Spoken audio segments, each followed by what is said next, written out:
तो आज हम समझते हैं कि इंडेक्सेशन लोग चिल्ला रहे हैं, है ना, पॉलिटिशियंस बड़ी बड़ी भाषण दे रहे हैं। सर ये है क्या, मतलब ये किस चीज़ का शोर बचा रहे हैं? अब जो पढ़े लिखे हैं उनको तो समझ में आ रहा होगा, जो नहीं पढ़े लिखे हैं उनको मैं समझाता हूँ। चलिए हम समझते हैं इंडेक्सेशन क्या है, मतलब क्यों लोग ये इंडेक्सेशन कर रहे हैं। सबसे पहले हम दो सिनेरियो देखते हैं। एक सिनेरियो जहाँ पे बजट के पहले जो होता था और बजट के बाद अब क्या हो रहा है। सबसे पहले मान लो 1996 में, है ना, हमने कोई प्लॉट लिया था। वो प्लॉट जो था वो 10,000 रुपये का था और ये दोनों सिनेरियो में हमने 10,000 रुपये यहाँ पे लिख दिए। ऑलरेडी मैंने ये लिख रखा है जिससे टाइम ज़्यादा वेस्ट ना हो।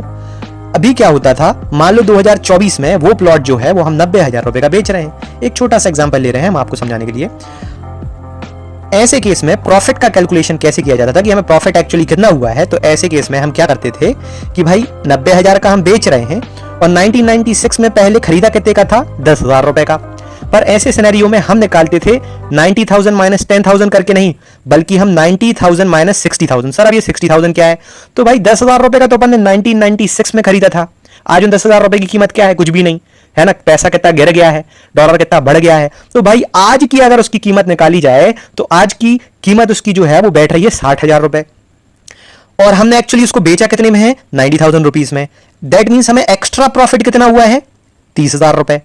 मतलब 90,000 माइनस 60,000, 30,000 पे 12.5% हमें long term capital gain tax लगेगा। मतलब उस पर हमें टैक्स कितना भरना पड़ता था, 3,750 रुपए।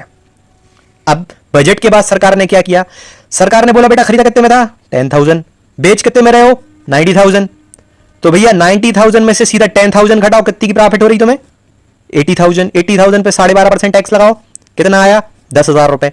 मतलब यहां सरकार जो है वो आपको इंडेक्सेशन का कोई भी फायदा नहीं दे रही है। सरकार कह रही है वो भाड़ में गया कि आज उसकी कीमत कितनी है, या आज खरीदने जाते तो क्या होती उसकी true value, indexed value inflation के बाद।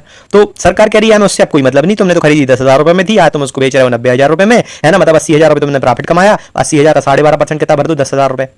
मतलब उसी प्रॉपर्टी को अगर बजट के पहले हम सेल कर रहे थे तो हमें सिर्फ उस पर 3,750 रुपए टैक्स भरना पड़ रहा था और अब कितना टैक्स भरना पड़ रहा है, 10,000 रुपए। मतलब एक्स्ट्रा कितना भरना पड़ रहा है, 6,250 रुपए। तो सर अभी भी आप समझिए, है ना, ये इंडेक्सेशन जरूरी क्यों था हमारे लिए। इससे रियल एस्टेट बहुत ज्यादा गिरा हुआ है और आशा करते हैं कि आपको समझ में आया होगा। Thank you so much. तो अभी भी सर मैं आपसे एक ही बात बोलूँगा कि सर पढ़िए, चीज़ों को समझिए, जानिए, फालतू के मुद्दों पे बातें नहीं करिए, आपस में नहीं लड़िए।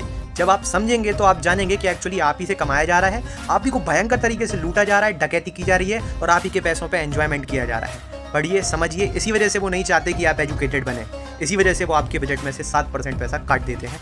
Thank you so much.